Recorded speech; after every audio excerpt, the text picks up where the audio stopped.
Hello friends, आपके अपने YouTube channel MIM news bulletin में आपका हार्दिक स्वागत है।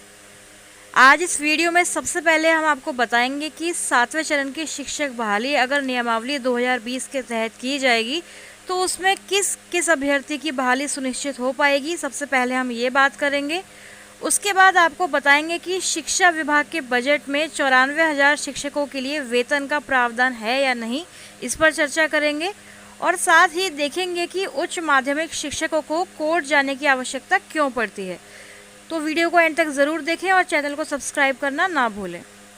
तो आइए सबसे पहले बात करते हैं शिक्षक नियोजन नियमावली 2020 के तहत माध्यमिक एवं उच्च माध्यमिक शिक्षकों की बहाली 7वें चरण में कैसे होगी और नियमावली 2020 के तहत STET मेरिट व नॉन मेरिट वाले अभ्यर्थियों की बहाली नियुक्ति कैसे हो पाएगी। सिर्फ मेरिट वालों की बहाली होगी या सबकी बहाली हो पाएगी जो STET 2019 में क्वालिफाइड हैं। अगर फैक्ट्स की बात करें तो सभी मेरिट लिस्ट वाले अभ्यर्थियों की भी नौकरी पक्की नहीं समझनी चाहिए, क्योंकि माध्यमिक एवं उच्च माध्यमिक शिक्षक नियमावली यह कहती है कि STET एग्ज़ाम क्वालिफाइंग नेचर का है और यह सिर्फ STET में क्वालिफाई होना ही मात्र है, ना कि STET में प्राप्त मार्क्स का कोई मेधा सूची में वेटेज मिलेगा। इसलिए STET 2019 में पास सभी कैंडिडेट्स को अगले 7वें चरण में आवेदन करने का मौका मिलेगा। अगर जो कैंडिडेट्स मेरिट लिस्ट में हैं उनके एकेडमिक मार्क्स कम हैं और नॉन मेरिट कैंडिडेट का एकेडमिक मार्क्स ज़्यादा है तो नॉन मेरिट वालों का नाम मेधा सूची जो नियोजन इकाई द्वारा तैयार की जाएगी ऊपर होगा, क्योंकि अगले चरण यानी 7वें या आगे के चरणों में शिक्षक नियोजन नियमावली 2020 के तहत बहाली शुरू होगी और मेधा सूची एकेडमिक मार्क्स बेसिस पर ही तैयार की जाएगी। आपको बता दें कि माध्यमिक शिक्षकों के लिए मेधा सूची स्नातक यानी ग्रेजुएशन और BEd के प्राप्तांकों की प्रतिशत को 2 से भाग यानी डिवाइड करने पर तैयार की जाती है और उच्च माध्यमिक शिक्षकों के लिए मेधा सूची पोस्ट ग्रेजुएशन यानी स्नातकोत्तर एवं BEd के प्राप्तांक अंकों के प्रतिशत को 2 से डिवाइड करने के बाद तैयार की जाएगी। तो फ्रेंड्स, अगर यह समझा जाए कि STET 2019 एग्ज़ाम सिर्फ क्वालिफाइंग नेचर का है तो जिसके एकेडमिक मार्क्स अर्थात माध्यमिक के लिए स्नातक और BEd एवं उच्च माध्यमिक के लिए स्नातकोत्तर यानी PG प्लस BEd में अच्छे मार्क्स होंगे तो वह ऑब्वियसली मेधा सूची में ऊपर होंगे, चाहे वे मेरिट लिस्ट में हो या फिर नॉन मेरिट में हो। यहाँ और क्लियर कर दें कि जो अतिथि शिक्षक यानी गेस्ट टीचर्स के रूप में कार्यरत हैं और STET एग्ज़ाम भी पास हैं तो उन्हें 5 अंक का अतिरिक्त वेटेज भी दिया जाएगा। प्रश्न यहाँ और भी अभ्यर्थी बार बार पूछते हैं, उनके मन में यह सवाल भी उठता है कि जब सरकार को शिक्षक नियोजन में एकेडमिक मार्क्स पर ही बहाली करनी है तो STET 2019 का एग्ज़ाम कंडक्ट करने का क्या बेनिफिट हुआ। तो आपको बता दें कि अगर बिना STET एग्ज़ाम के बहाली की जाती तो लाखों कैंडिडेट्स ग्रेजुएट और PG के साथ BEd डिग्रीधारी मिल जाएंगे। इसलिए भीड़ को कम करने के लिए, भीड़ को छांटने के लिए ही STET 2019 का एग्ज़ाम कंडक्ट कराया गया था, ताकि जो भी एग्ज़ाम क्लियर करेगा वही शिक्षक नियोजन में भाग ले पाएगा। एफर्ट्स के बाद कोविड टाइम्स में जब अभ्यर्थियों ने STET एग्ज़ाम क्वालिफाई भी कर लिया है तो सरकार द्वारा केवल आश्वासन ही दिया जा रहा है और अब आश्वासन से कुछ काम नहीं चलेगा, सरकार को थोड़ी तेज़ी दिखानी होगी।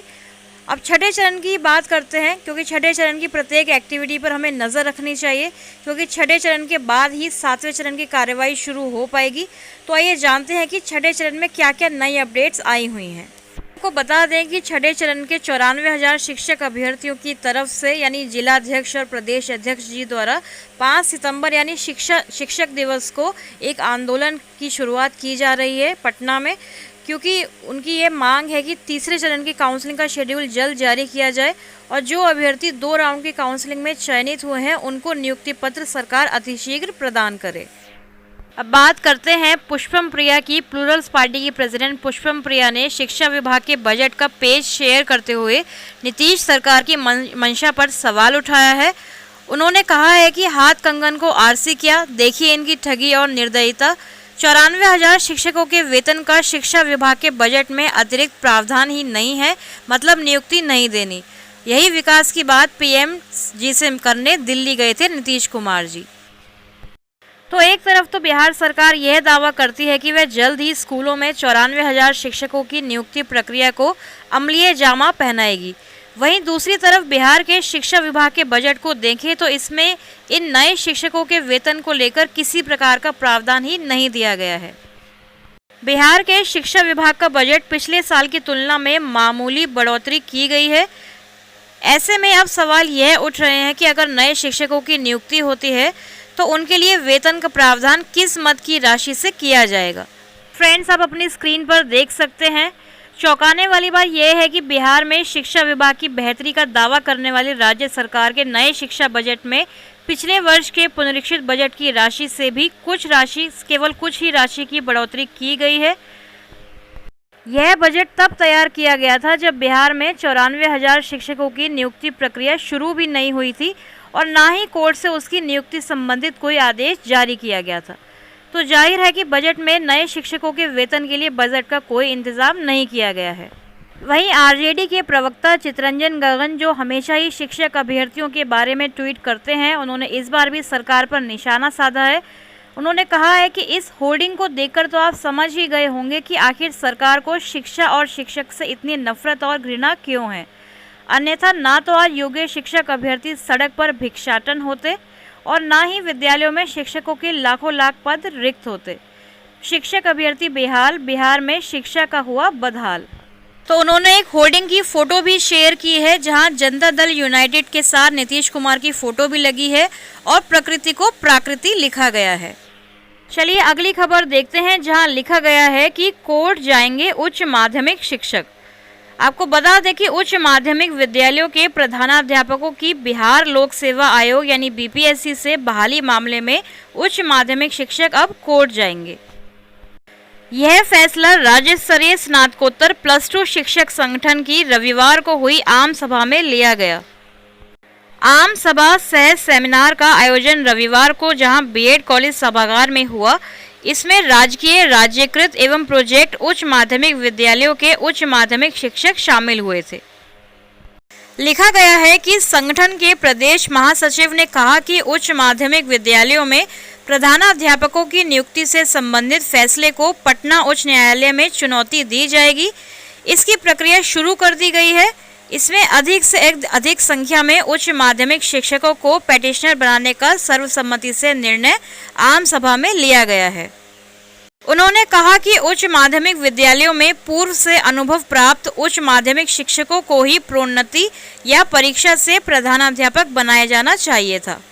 आम सभा में पारित प्रस्ताव के जरिए उच्च माध्यमिक शिक्षकों के प्रधानाध्यापकों की बहाली में उच्च माध्यमिक शिक्षकों के लिए 2 वर्ष के अनुभव का प्रावधान करने के साथ ही कंप्यूटर शिक्षकों को भी प्रधानाध्यापक बहाली प्रक्रिया में शामिल करने की मांग की गई है। इसके साथ ही 15% बढ़े हुए वेतन की भुगतान की भी मांग की गई। तो फ्रेंड्स, ये थी आज सुबह की बिहार एसटीईटी व शिक्षक नियोजन से जुड़ी सभी लेटेस्ट अपडेट्स। इसी तरह खबरों को लगातार ओरिजिनल ऑथेंटिक फॉर्म में पाने के लिए हमारे चैनल MIM न्यूज़ बुलेटिन को सब्सक्राइब करें एवं बेल आइकन दबाना ना भूलें ताकि नई वीडियोस की नोटिफिकेशन आपको सबसे पहले मिलती रहे। Thank you for watching.